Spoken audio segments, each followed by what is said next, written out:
Welcome back to the CX Insider podcast. On today's episode, we'll be talking to the co-founder of Scalr, Michael Theodore. We talk about Scalr's use cases and the secrets to retaining your customers, as well as the importance of employee experience. Enjoy the episode, and if you do, subscribe to our YouTube channel for more videos. This episode has been brought to you by ACF Technologies, global leaders in customer experience management solutions. Now let's get into the episode. Welcome back to the CX Insider podcast. My name is Octavian and I'm joined by Adam. And we've got a special guest. Would you like to tell us a little bit about yourself, who you are and what you do? Hey Octavian, hey Adam. Firstly, Thank you for having me on. Very excited to be here to talk about customer experience. My background, very similar around customer experience, but mostly in sales, which I think the two go hand in hand in anyways. 100%, yeah. Yep. So I actually started in finance, loved studying it, started working in it, and hated it straight away. Coincidentally, that's when I had a friend over at Uber, and that's when they were starting to make a name for themselves. Uber Eats had just launched in London, and I went over and joined the sales team over there, which was exciting because you go from working with numbers all day to food all day. And it was going around city by city. We were trying to hit 40 cities in the UK, getting restaurants on board, selling door to door, calling, everything. And after a few months, I got taken out that team to be the guinea pig for a few other sales teams. So targeting different segments, mid-market segments, enterprise, and testing out these functions so that it could be replicated across different countries in the region. So we were mostly looking at like the Pizza Pilgrims types, Honest Burgers, the UK focused chains, and then there was a global team for the KFCs and the McDonald's of the world. That was very exciting because it went from quick selling, calling, do you want to go on a delivery platform, sort of getting initial feedback from what the restaurants wanted of, no, we've built for in-house customer experience. Things have changed now, of course. And then moving into working with these chains and these local favorites, there was a lot more of like analytics behind it. There was a lot more of what is it that the users are searching for? How do we start prioritizing our book of business and our prospect list so that we can give the users the chains that they're looking for before the latter ones that people aren't trying to get delivered? And that's where I got a lot more competitive with Deliveroo as well. So it was a very exciting business. It was a very exciting time as well because delivery was thriving. It was growing very, very And when quickly. was this? That was 2016 to 2019. Okay. Yeah. So early at the start. And then I stayed in the delivery market, but with a slightly different use case. We would search for distressed real estate in populated areas of London that had low saturation of restaurants. And then we would get this real estate, turn it into multiple kitchen spaces, and rent that out to restaurants. That's so random because honestly, during the pandemic, me and a couple of colleagues on the CX Insider, we were talking about a company that did that. We're like, that's such a cool idea. Yeah. It was this guy. Oh, interesting. Yeah, great idea. Okay. And it was, during COVID, it was incredible. We went into COVID, just in sales alone, we had 3 people. And then within 6 months, there were around 40 people. We would get a bunch of salespeople in, and it was thriving. Every restaurant wanted to get into one of these spaces. Yeah. So sales, it was expensive. It wasn't easy, I would say, but it was customer experience that became the biggest hurdle for us because we invested solely in sales and it became tough to maintain this as we're building the company as well and learning very quickly. Because of the volume of new clients that you're bringing on board. Exactly. So you might have had 3 salespeople, then 40 salespeople, but you've got the support team at the back. And if that doesn't grow at the same ratio. Exactly. Yeah. Exactly. Okay. And of course, our main priority is making sure that these guys aren't just building a business for COVID, but building something that's sustainable long-term. Because we didn't expect delivery to fall after COVID fell. So we want to make sure we keep these guys in there. How long were you there? So I was there for 2 years, 2.5 years. Okay. And then I went to do more short-term stints with different companies to build sales teams. So once they raise some money, go in, hire some sales reps in, get the process in place, set up the CRM, set all their tools and systems up so that they can track everything efficiently, and then get long-term leadership in place. So I did that with a couple companies. One actually was completely different to sales. It was a grocery platform. So it was B2C, but setting that up, handing it over. And then I went to start Scalr. And Scalr started kind of with this concept in mind and like, how do we optimize processes and sales teams? But we wanted to start it more objectively. So my co-founder, I was been friends with him since we were 16 years old, so almost 15 years. And we had no idea what we were going to do. So we just said, all right, well, let's not put any bias on this. Let's just start selling. And we didn't know what we were selling. So it was more go speak to people, find out what their problems are, figure out solutions, and say that's what we do. So that's exactly what we did. And we gravitated more towards solving sales issues because that was the biggest issue that people usually have. And then it was also my background. So we started speaking to a whole bunch of companies on that front. And then it got to a point where we said, okay, cool, let's make a product now. Let's turn this into a software. And my co-founder's background for the last decade or so has been from astrophysics to algorithms. So building algorithms that can find causality, so calculate impact of different variables, and then predict how that impact will play out in the future, mapping out different trajectories, which fit pretty perfectly because whenever we speak to a sales manager, their number one problem is, I'm always getting asked, are we going to hit our target? And how do you predict for that? So we wanted to take a very objective approach to building something that solves those problems. And then that turned into quite a few different use cases. So it went from forecasting to now what's probably more impactful is best practices. So process being different for multiple reps within the team. So whenever you're setting up a sales team, you're putting in a process in place and you're having everyone follow it. Now, the challenge with that is that people are people, and what works for some won't work for others. And usually the solution is to tell the ones who are struggling that they need to copy the A players, the ones who are hitting their target. And it never works out that way. And we've seen that time and time again. So where we want to take a different approach with this platform is to calculate what's working for each person so that we could repurpose that to be the signals and the best practices that they can follow. So becoming a lot more granular and a lot more specific of here's your process, not the general wider team process. And that way we can improve collective results just one step at a time. So that's where we're taking the platform. But a lot of it was really born out of just speaking to a bunch of people and figuring out exactly what everyone's challenges were. And you found that you mentioned a second ago that every sales manager's like, are we going to hit target? Are we not going to hit target? Which is definitely linked to customer experience. Mm-hmm. But have you also found that there's other things that are kind of uniform across different sales teams? Apart from just hitting target, is that what Scalr helps with? Does it help people gain visibility of why they're not, or why they could, or why if they might? Yeah, exactly. I think there are a few things on that. It's like hitting target. That's number one thing, quota attainment. But it also comes down to process efficiency, comes down to the data that they're collecting in the first time, in the first instance, where they're spending their time. So analyzing information versus actually just selling. It can come down to external economic effects as well, that they won't be calculating in their CRM system, but that will still have a big impact. And then, of course, we wanted to get into this because it's about people.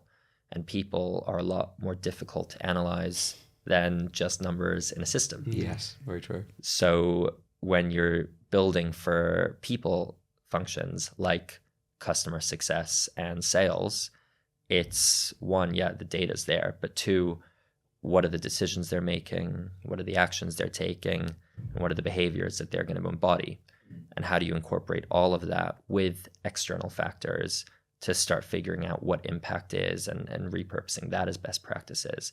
That's the real challenge that people can miss on. And then, of course, there's motivators behind it. I mean, what I've found from experience is usually if a manager is prioritizing a person individually, they're more likely to stay. But to prioritize a person individually, it's difficult to do that when you have 10, 15 people in your team. It's impossible. You can't. Exactly. Or it might grow favoritism. Yeah. Like, but you're always talking to Michael. What about me? Where's the love? Exactly. Yeah. So that's the real thing. That's the real challenge. And then it goes even further than that to hiring. Are you hiring the right people to fit into the process? Interviewing salespeople and account managers are difficult because these are people that know how to speak. And a lot of it is also based on soft skills. So your communication skills, and if you can interview well. And if you can interview well, more likely to get the role, but it doesn't mean that there's a real passion for what you're doing. And there are a lot of factors to stay involved. So there's a big task ahead to solve all of this. what sort of customers do you work with, and what do they use Scalr for? Interestingly, we had an opportunity to work with a global gym franchise, and we thought, okay, well, how do we take our software, how do we take our algorithm and help them? Because in an early stage of a company, it's about who are your customers and can you solve their problems? Yeah, and of if we course. could do that, Yeah. we'll do it 100%. And what we found that's really interesting is health and fitness are a lot further behind in terms of predictive technology than sales teams. And their biggest problem is around customer retention. A lot of the gyms we spoke to since then have been getting clients is not so much of an issue. We can get 100 clients. It's just 80 Give of them them no will joining leave. fee or something. Just get them through the door. Yeah. Yeah. And especially when you go into central London, there's a new gym studio popping up every day. There's a lot more competition. And you have these companies like ClassPass, which make commitment a lot tougher because you can go try all these different classes without having to really sign up for 12-month contracts. So then we wanted to ingrain ourselves with this. This is where we are right now. We're working with a few gym groups and we're using our platform for member retention. So at the moment, our main customers being sales teams and health and fitness studios. That's a very good place to go with Yeah, it's huge because, I mean, people won't know this. It was a long time ago, but randomly, when I had hair a long time ago, probably about your age, I actually ran a health club. Okay. And one of the main things that was always driven from head office was, are you going to hit your members? Are you going to get your members? And we did everything you could possibly do to get new members. I mean, we'd go down to local supermarkets, set up stands. We'd offer like free guest passes and just so much. And we always hit our target. But one thing we didn't do, which when you look back at it in hindsight is a great thing, there was no real kind of promotion to retain clients, which was crazy. I know this is back in like 2003 or something like that. And you're telling me now 20 years on is still similar? Yeah. But there's way more competition. Yeah, I could definitely see. So let's say in that scenario and talking about retention in the health industry. So let's say, I don't know, let's make up a brand. Well, let's just think of any health club, like a Virgin Active, Valentine's, anything like that. How would Scalr, or how would you suggest that they improve their retention? Or how can you help with that?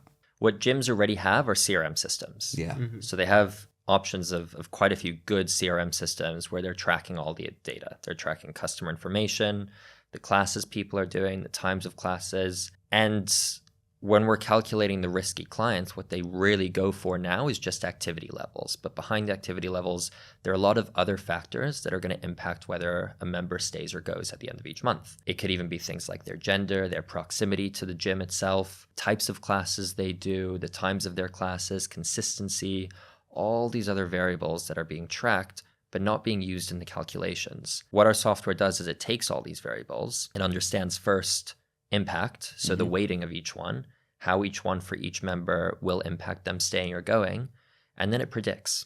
So what you're left with at the end of each month is a list of customers that have the highest risk of leaving. And that gives studio owners a focus, because when you're running a studio, and you would know this from running your fitness group before. I just about remember it. Yeah. It's like if you're not at the front desk speaking to a customer, then you're walking around cleaning up, or you're dealing with customer complaints or assigning new members. And going through the data and dashboards is the last thing you're going to be doing. And then if you're going to be doing that, you have about 20, 30 different dashboards, and figuring out what has more impact than the other is a nightmare. The biggest problem with data that's maybe not dashboard format, but like say data in reporting format, is it's a snapshot of then, isn't it? Yeah. So if you're a busy person and you do a report and it's based on how many visits have these guests had, how long have they been members, it's correct as of that moment. Yeah. If you're then busy and you don't call them, phone them, email them, send a letter, whatever, well, 2 days later, that list has changed, but you're still working on the list that you created on Monday. Yeah. It's now Thursday. Oh, I only did 2 of them. Damn it. And that's kind of happened. So using your algorithm and Scalr, I suppose it overcomes that, right? Yeah, exactly. Because it's always taking new information in, recalculating, and spending, 15, 20 minutes a day looking at this list, calling through the ones that are at most risk. Okay. That's how you solve the problem first and foremost. And at the very least, you're still speaking to your customers. It's forcing you to do that. So the way we want to develop this platform further is by making it very execution focused. Okay. So you get your list straight away, and you can call them. You call them through the platform. It can analyze the conversations you're having. It can tell you the impact of these conversations. And beyond that as well, it could start popping up these signals to say, here's what you can do to better improve the experience. So what are you implementing now? What's the effect of that? And then that feedback loop throughout of, here's the effect this signal had, to create these best practices without having to spend hours on end analyzing dashboards when you simply don't have the time. Just don't have the time, or the staff, or the skill set. So it is a sales tool, but ultimately it's far more than that. It's, you know, it is about customer experience. It's about growing the processes, because if you're saying what you've just said is, if it spots a trend, it might be that, you know, I don't know, every Wednesday the amount of gym members that come in is down, and it turns out that every Wednesday it's because this event is on. It could kind of recognize that trend. Exactly. And then you can change the way you act with your customers based on that. Exactly. Okay. It's little things. Like, one example is, we found a huge drop off of member churn is after they come to 9 classes. 9? 9 classes for this particular studio. Okay. For one particular studio. Is that because 8 of them are free? Well, it was, we were looking at, well, that was our first assumption, yeah. Yeah. But we were looking at the packages that people buy, and it was in 2s or 4s or 6s. It didn't get up to the 10 mark. So the incentives weren't there to get up to that. And then it's little things like the impact of increasing retention was different if members would come on a Saturday. And historically, that wasn't the case, but that happened more recently. And it was because things like they had, they used to have DJs there on a Saturday. It created more of a vibe. DJs at the health club? Oh, it's advanced now. Wow. Yeah, it's advanced. I mean, Sounds like a It's good been idea. a while since I've been to the gym. but they have a lot of cool things they play with, even things like selling smoothies, the impact that had on retention. Really? Yeah, which was the reverse effect that we would have expected for a different studio. Okay. We expected selling smoothies would keep people there longer. It was actually the opposite. What we figured out from there is when they were selling smoothies, there would be more of it would be more new customers, the ones who came in through a gym pass or a class pass. But the actual core members that would be there for a longer period of time, they weren't buying the smoothies. So their experience was actually impacted, because at the end of the class, when they would speak to the studio owners and the trainers, they wouldn't be there. They'd be making smoothies. So it actually annoy them. Be negative on them. Exactly. Wow. Exactly. Okay. So it's little nuggets of information. Well, that's you can really get. helpful, because then you can then make a business decision, can't you? You can go, well, what are we doing? What mode are we in? Yeah. Are we in acquisition mode? Yeah. Or are we in retention mode? Exactly. Basically. Yeah. Because I know when I did run a health club, you used to have these core members that you kind of lived by them, if that makes sense. They're like your bread and butter members that you really looked after. And we were quite an expensive health club at the time. And this is, like I said, it was back in like 2002. It's like £100 a month. But then was quite a lot. Probably nothing now. People probably drop loads of more than that. And our main aim then, and it'd be amazing if you could encapsulate this, we used to always try and find out the trigger. There would always be a trigger of why someone walked through the door to join a health club. Maybe it was January and they thought, this is the year I'm finally going to get absolutely shredded and become a beefcake. Or it might be something else. And it might just be because they're stressed out or they want to work out of the home environment. Yeah. I suppose, is there a way that you can capture that as well? I mean, that data was available to find out the reason why they originally joined and then make sure they're getting it? That comes back into the process of that CRM system. And, you know, with most of these CRM systems, you have the options to add fields. Like, for example, in the sales industry, which you guys will know, when you lose a deal, drop down comes in. What was it? This prospect didn't sign. What we want to incorporate in the platform are these things like, here are data points that we want to include. So one thing we've done is send a survey after that 9 visits so that we can start capturing data as to why they're staying longer. Another thing is exactly like you said, like, what made you join? And then we can start analyzing what were these triggers in relation to why people are leaving. So 100%, I mean, the truth is, like, there's so many options we can do. It just comes down to what's happening now, and then can we include these process optimization points and these additional features you can add in and start tracking into the platform. And it's like a how-to guide for fitness studios. And how long has Scalr itself been running? Scalr started about a year and a half ago. Wow, okay.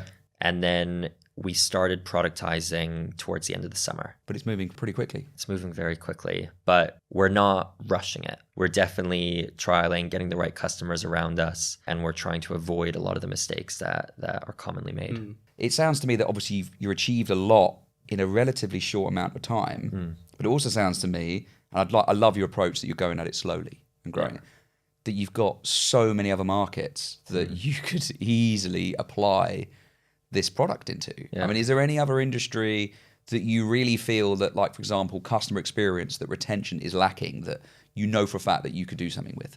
Yeah, I mean, to be honest, anywhere there is a data source, everyone needs to understand what's causing it and what's going to happen as a result. We can go into a lot of different fields. The issue that we actually have is every time someone suggests something, me and my co-founder look at each other and we're like, hang on a minute, can we do this? We probably could do this. Should we do this? Because we already have a bunch of other things we're doing right now. Yeah. So maybe we need to slow down and focus on what's in front of us. But ultimately, our goal is to take on that entire customer life cycle. And that's in whatever industry it may be. But let's take, a B2B, for example, a SaaS product. Okay. Acquiring a customer, optimizing that acquisition process based on the individuals who are selling, and then retaining that customer again based on the individuals that are there. So I think customer success is probably quicker to get influenced by AI and automations than sales is. However, there's still a lot of understanding to hold those relationships, particularly when it comes to enterprise customers. It's like you want the human interaction.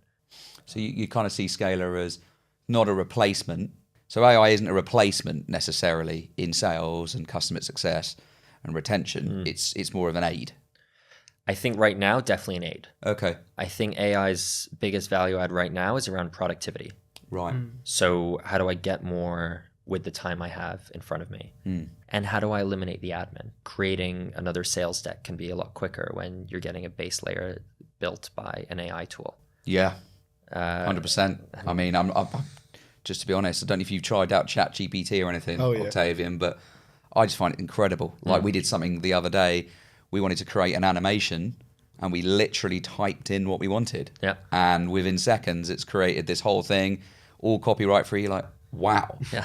But I suppose being in sales myself, pretty much my entire working life, I've yet to kind of experience that in the sales. Wouldn't it be nice just to type in, tell me my 5 top customers that are going to leave? And that's the kind of way you're going to, isn't it? Yeah. And not quite as simple as that. I've really simplified that, but in a good way. I agree with you. Yeah.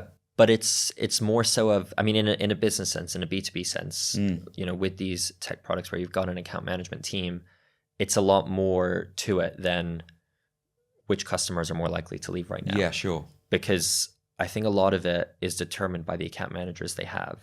Because there is an emotion. There's always going to be an emotion when they're buying. And then there's going to be emotion to staying as well.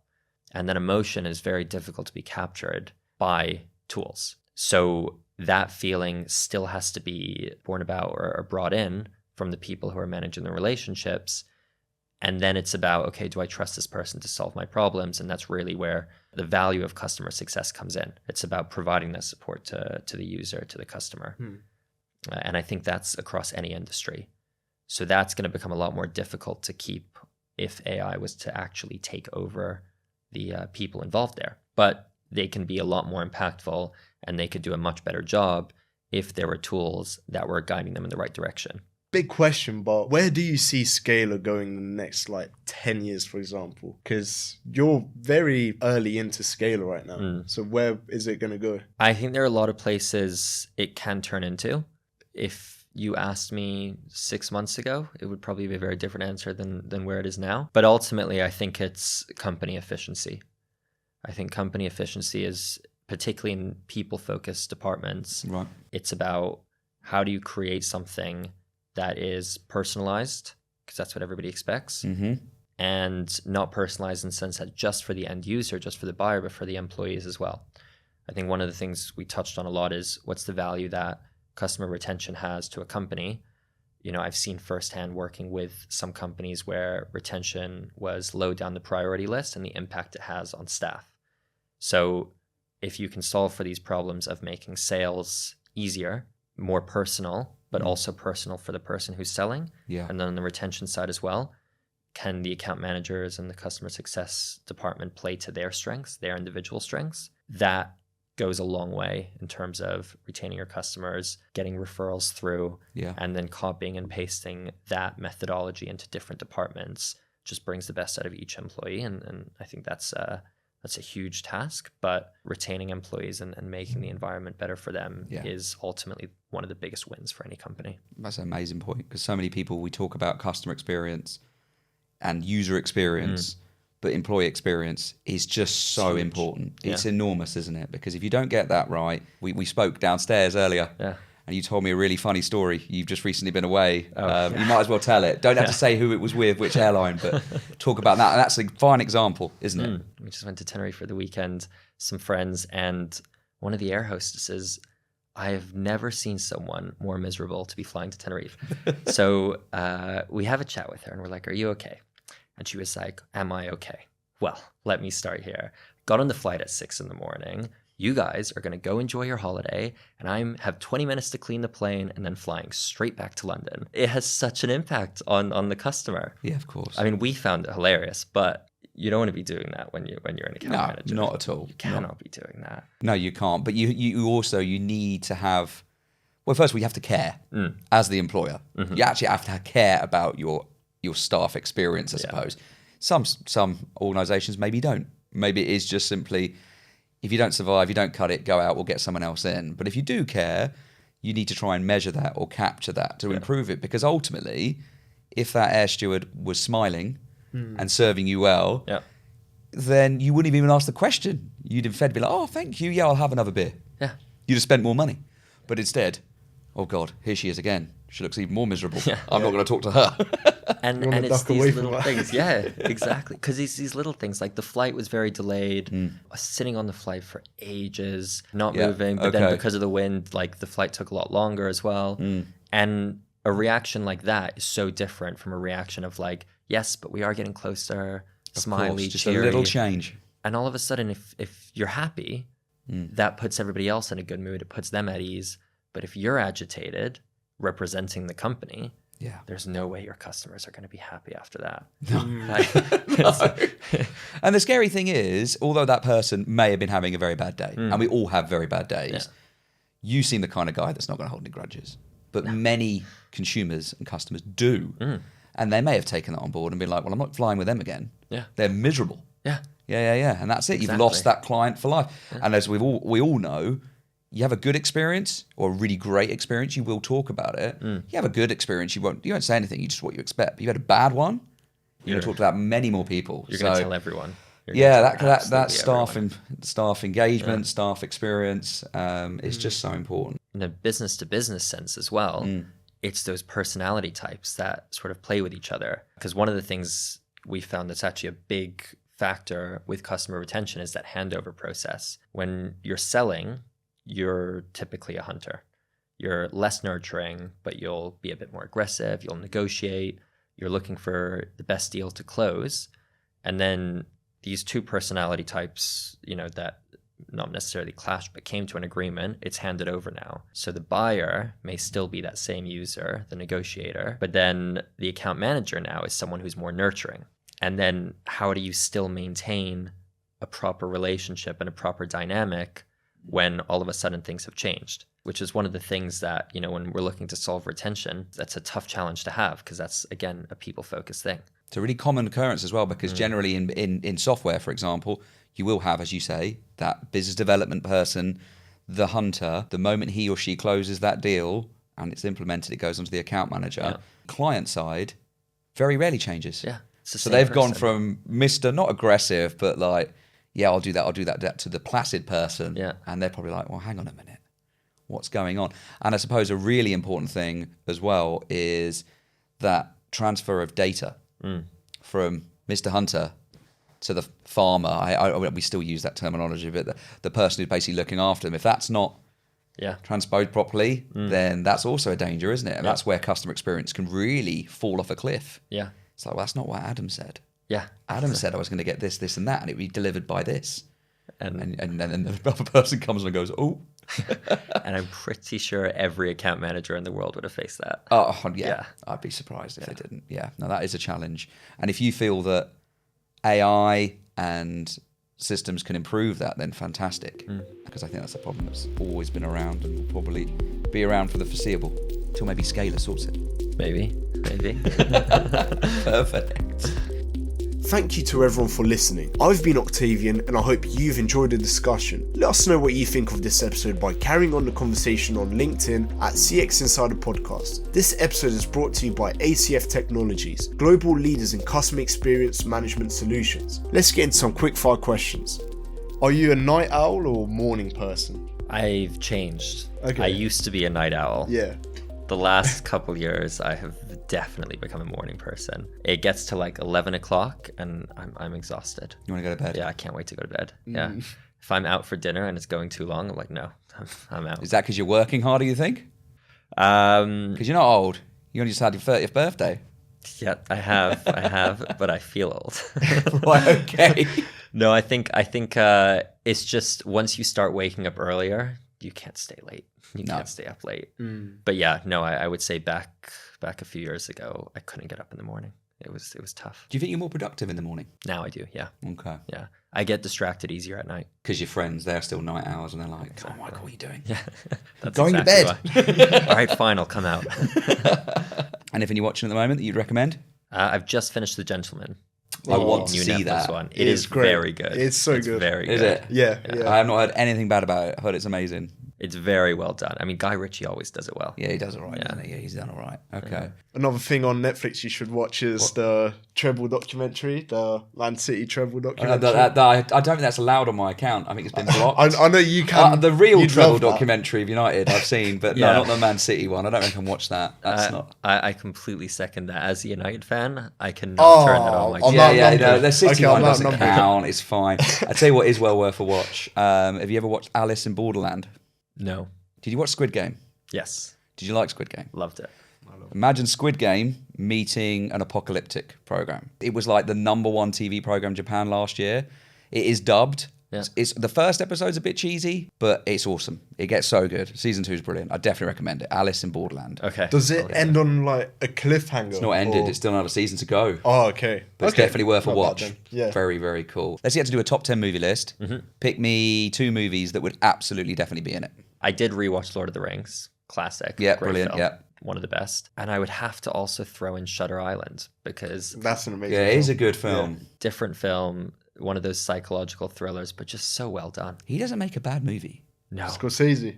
Scorsese or Leonardo DiCaprio. Like, Oh, Except okay, yeah. I didn't love The Revenant as much as it got praised and he for. won the Oscar for it. That was I the think one they he just won the gave Oscar. it to him because Yeah. they were like about to. He deserved I agree, it. it was too slow. It was very slow. It was very You slow. know what? Isn't that weird? I agree. saw the new one, Killers of the Flower Moon. I've seen that. Oh yeah. yeah. Wasn't a big fan. Again, I think a bit slow. Ugh. Bit slow. I remember when Lord of the Rings came out, like the first one, there was actually an interval. Yeah. Oh, was yeah. there? Yeah, you don't get them anymore. No. The movies are getting longer. And kids' movies are sometimes 2.5 hours longer. And my son's like, run out of sweets, he's run out of drink, and he's like, oh. The new Avatar film as well. That's what that was like. It's crazy. Yeah, long. crazy It was long. good. It was Crazy really long. good. But Yeah. yeah. So you mentioned you're obviously a United fan. Are you a big sports fan? Quite a big football fan. Yeah. Okay. Yeah. So Okay. football's the go-to sport. Okay. Playing, I used to play more often. Okay. But I also like tennis. Do you? Oh Yeah. yeah. Tennis is great. Yeah, like tennis playing is cool. I tennis, like yeah. watching tennis. I'm not very good at tennis, but I do like watching it. No, I'm awful as well, but yeah. I'll try. Yeah. Definitely put in the effort. My last question is: why is Guardiola better than Alex Ferguson? What is wrong with you? I think you need to phrase that differently. I don't think so. You can answer that as well. No, Like, what- it's for Michael to answer, but I don't think it's really a question that needs to be answered because it's just not valid. 2009, 2011 UCL Oh, finals. They played twice. No. Who dear. won twice? These are the facts. Do you know what? It's had it's Messi. an interesting one. I think what Ferguson did very, very well was he kept his players distracted. Guardiola has another big challenge, which is all his players are now sponsorship deals, and I think we learned that from the Beckham documentary. It was they were guarded within the community, and he built a very strong culture. Guardiola's built a very strong culture even with the distractions of social media, that Yeah. you see players at like PSG and other top clubs, they fall for that trap. Yeah. So I think that's one challenge he's overcome very, very well. In terms of trophies, he still has a long way to go to catch up He'll to get there. Ferguson. He'll get there. No, he is a great manager.